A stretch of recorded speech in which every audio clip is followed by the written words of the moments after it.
সেটি নিয়ে তিনি হতাশ ছিলেন যে স্টারবিহীন কেন এখানে। আমি হতাশ, 1 স্টার 2 স্টার এখানে কি করে, খেলা হবে 2-3 স্টার 4 স্টার 5 স্টারের। অর্থাৎ আমার 5টা স্টার আছে, সে গত বছর 3টা অর্জন করেছে, তার আগে জার্মানি 4টা অর্জন করেছে। খেলা হলে এই কয়েকটা দলের মধ্যে খেলা হতে পারে, 1 নম্বর। 2 নম্বর, যেহেতু সর্বশেষ ডিফেন্ডিং চ্যাম্পিয়ন হচ্ছে আর্জেন্টিনা, আর্জেন্টিনার যে 3টা স্টার, এটা তো একটা তো গতবার যুক্ত হয়েছে নাকি, আগের 2টার গল্প শুনেন। 1978 সাল, দর্শক 78 সালে কি হলো, তখনকার খেলার নিয়ম ছিল হচ্ছে যে গ্রুপ পর্ব থেকে 8 জন দল উঠবে, 2টা গ্রুপ হবে, সেখানে গ্রুপ চ্যাম্পিয়নরা ফাইনালে উঠবে। এখন খেলা হচ্ছে একদিকে পেরু আর আর্জেন্টিনা, আর আরেকদিকে হচ্ছে ব্রাজিল।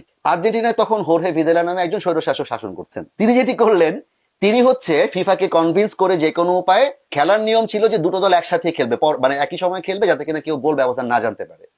তিনি আর্জেন্টিনার খেলাটা ব্রাজিলের পরে রাখলেন, এবং যখন পেরু আর আর্জেন্টিনার খেলা হবে, তখন ওই হোর্হে ভিদেলা সেই ড্রেসিং রুমে ঢুকলেন, পেরুর ঢুকে সেখানে অনেক ধরনের কথাবার্তা বললেন।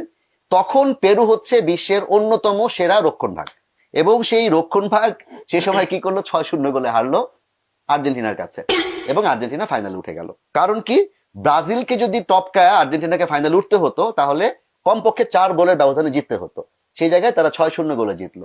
এরপরের মজার গল্পটা হচ্ছে যে আর্জেন্টিনা কোনো কারণ ছাড়াই বিশ্বকাপ শেষ হওয়ার পর পর পেরুকে হচ্ছে 35,000 টন গম দিল, পেরুর সাথে একটা যুদ্ধ মানে বন্দি বিনিময় চুক্তি করলো, এবং পেরুর হচ্ছে অনেকগুলো প্রায় $1 বিলিয়ন একটা তাদের ব্যাংক জব্দ করা ছিল, সেই জব্দ ব্যাংকের এটা তারা ছেড়ে দিল। এটা হচ্ছে 78-এর বিশ্বকাপ। একটা স্টার আপনার। 2 নম্বর স্টার মেক্সিকোতে।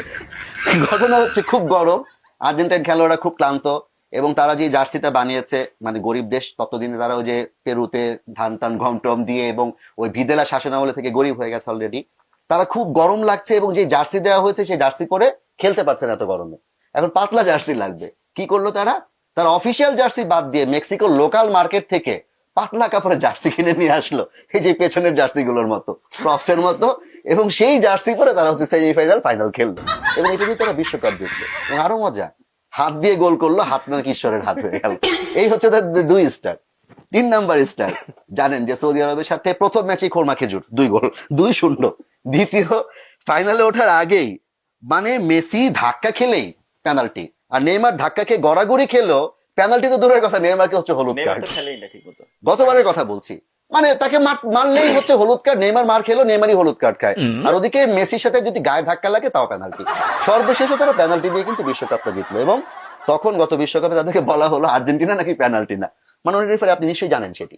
এবার আসুন, যদি জার্মানির কথা বলি, জার্মানির প্রতি আমার যথেষ্ট শ্রদ্ধা ভক্তি আছে, কারণ তারা প্রচন্ড গতিশীল ফুটবল খেলেন, এবং ব্রাজিলের যে নান্দনিকতা টিকি টাকা, যেটা কিনা ব্রাজিল আর্জেন্টিনা এই দলগুলো খেলে থাকে লাতিন আমেরিকার,